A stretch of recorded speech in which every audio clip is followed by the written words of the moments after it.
Hello, I want to make a video about Taichi ball today.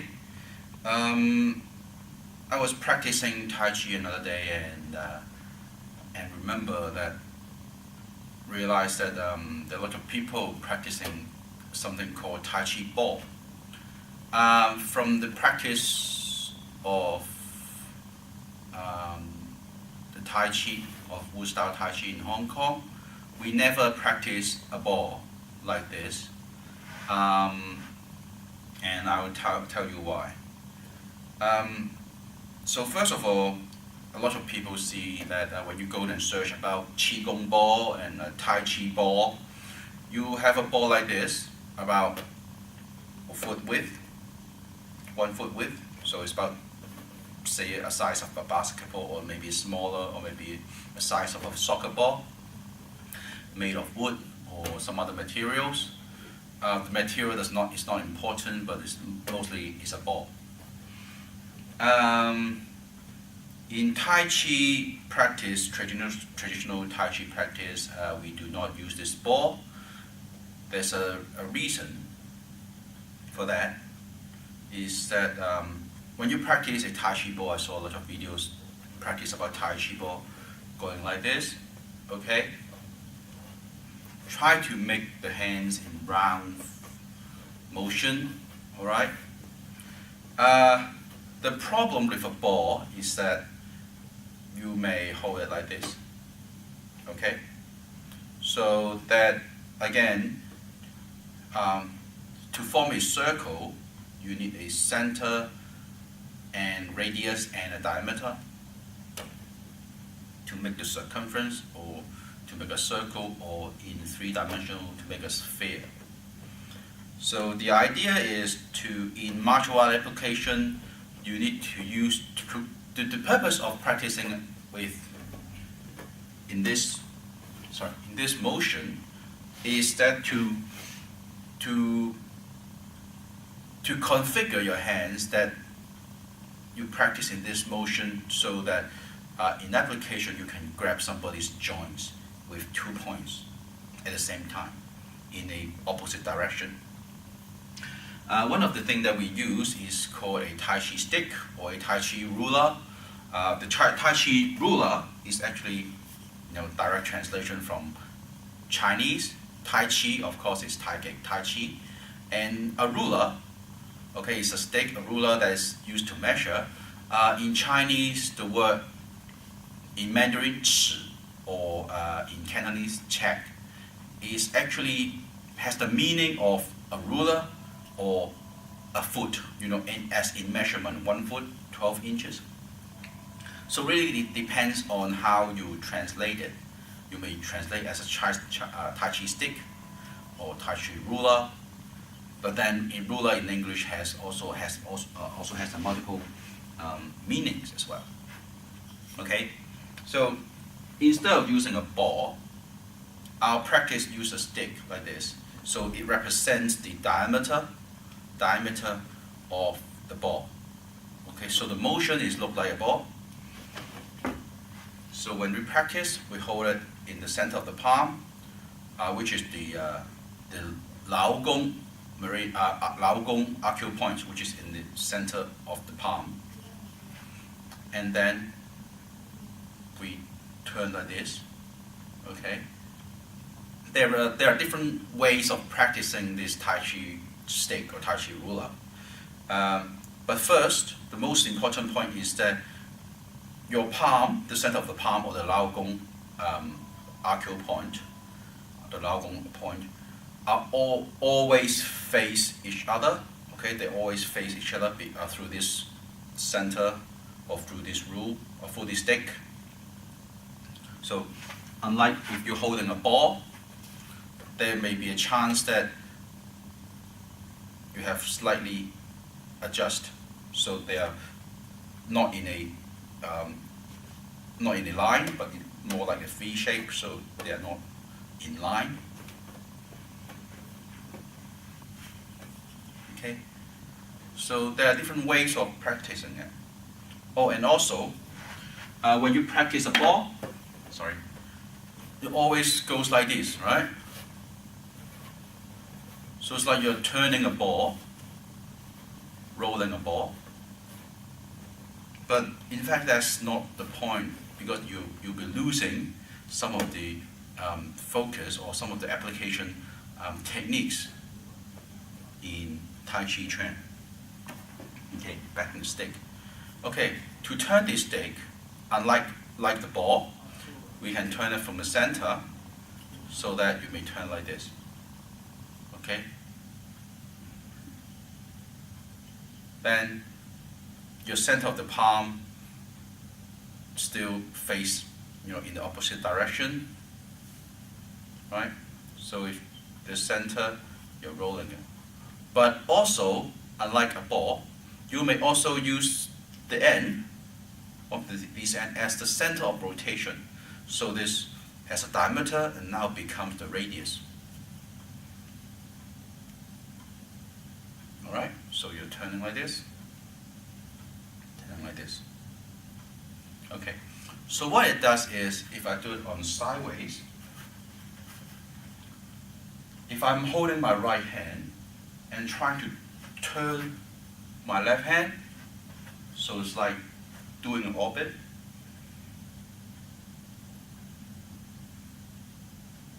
Okay. I'm not sure if it actually shows on the camera, from the video. Okay, so now I do an opposite so you can see my right shoulder. So now I'm holding my left hand and try to do this motion, okay?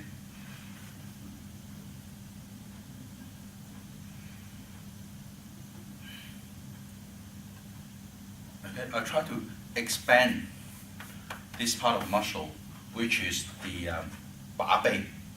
Try to mobilizing these the shoulder girdles and the back, okay, to exercise.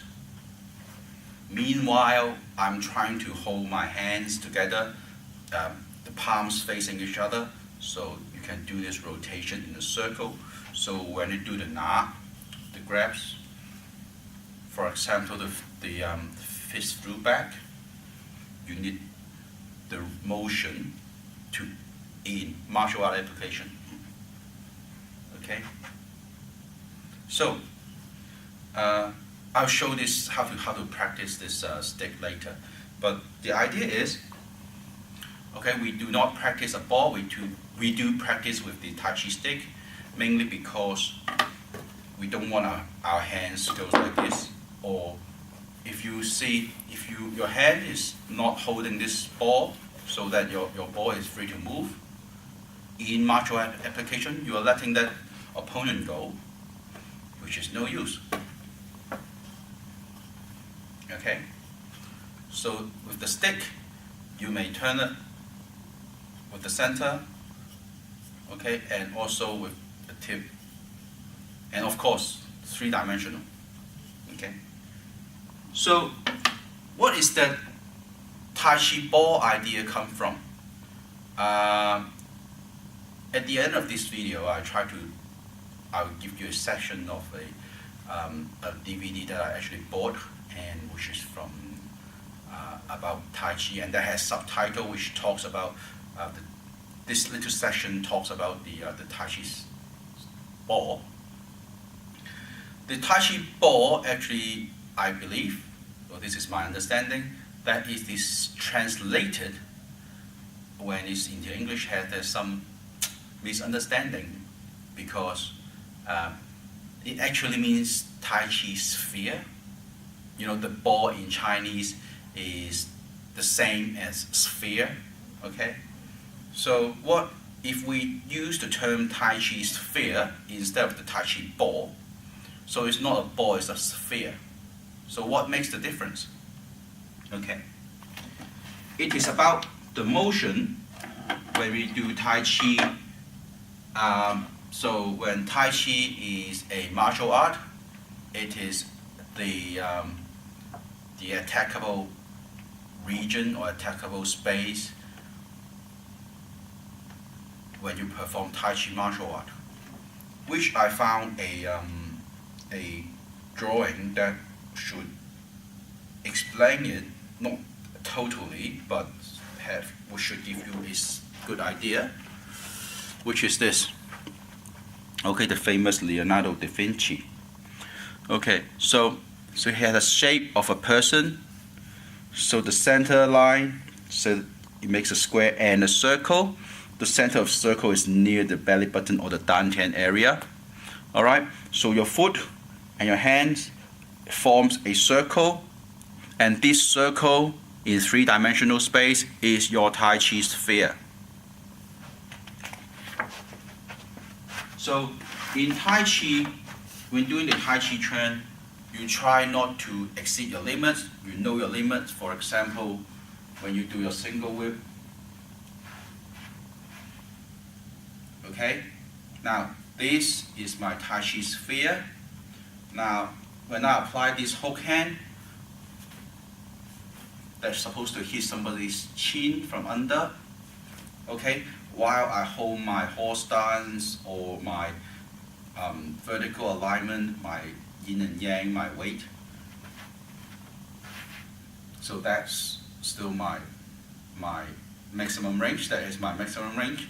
I may reach a bit more by turning my hip, which is the second move of the single whip. But this is my limit. Okay? This is my edge of my Tai Chi sphere, of this attackable space. Alright? So I don't want to exceed it because otherwise I will lose balance.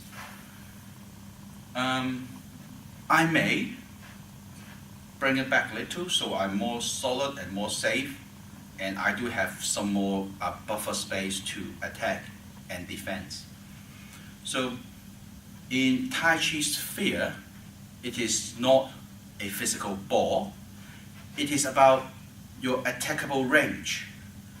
When you do a Tai Chi, where the center of this sphere is your dantian, so it forms the circle of your motion, or form a sphere. See how as I rotate, it draw an arc for my right hand.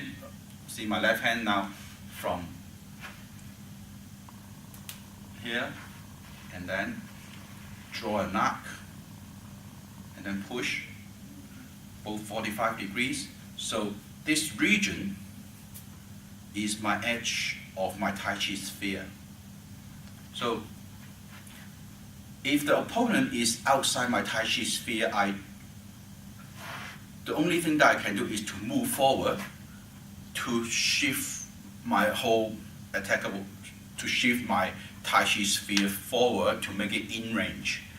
If it is out of range, well, obviously this is safe for me because the opponent may not attack me, but also I can't reach them, so it's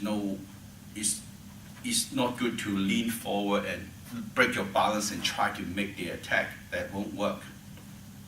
Okay, so in this video, I just want to highlight the difference between the Tai Chi ball and the Tai Chi sphere.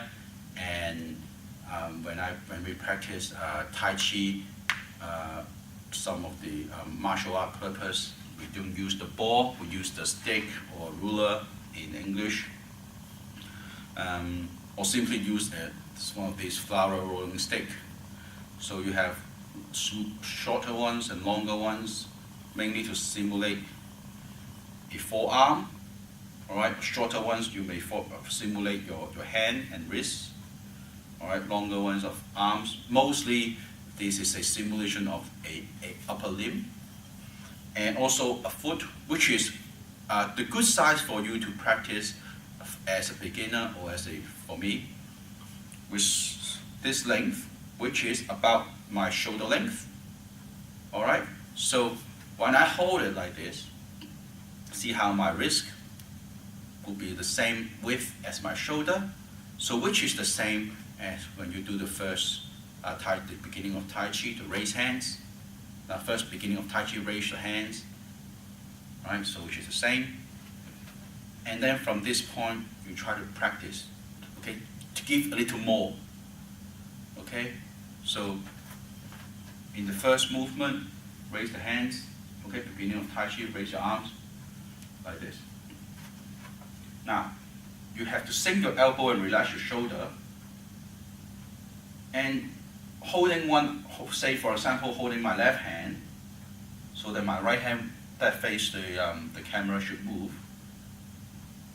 But this is already my optimum length, right? So if I try to straighten my right arm, which is wrong. So think of something to do. See how my right shoulder, my right elbow is still bent, but I'm moving out forward a little. Okay? This is what you're trying to practice. Trying to get mobility from. Okay? I'm not sure whether this video makes sense to you, but I try anyway. So yeah, so thank you for watching, and I'll post this video on YouTube and on my Facebook as well. So if you like my videos, so then please subscribe my channel, like my Facebook page, and just happen if you are in Sydney, just come. My center is in the Hornsby Mall, Hornsby area, so come and practice. I teach Wu style Taichi, Chinese Qigong, Reiki healing. I do teach some acupressure for well-being, and some martial art application from Taichi for self-defense. Okay, so yeah. 这个太极图呢有多大呢？你的身体有多大，它就是多大。个子高的无限的扩大，个子小呢，它自然会变小。就整个身体是一个太极球，在太极里。极限呢就不超过这个范围，手足运行的路线不超过这个范围。 那么气又达到手指，重心呢又达到一定的比例，叫阳极。达到阳极再往前走呢，过了，那就失去平衡，就会失去平衡，就会影响气的运转。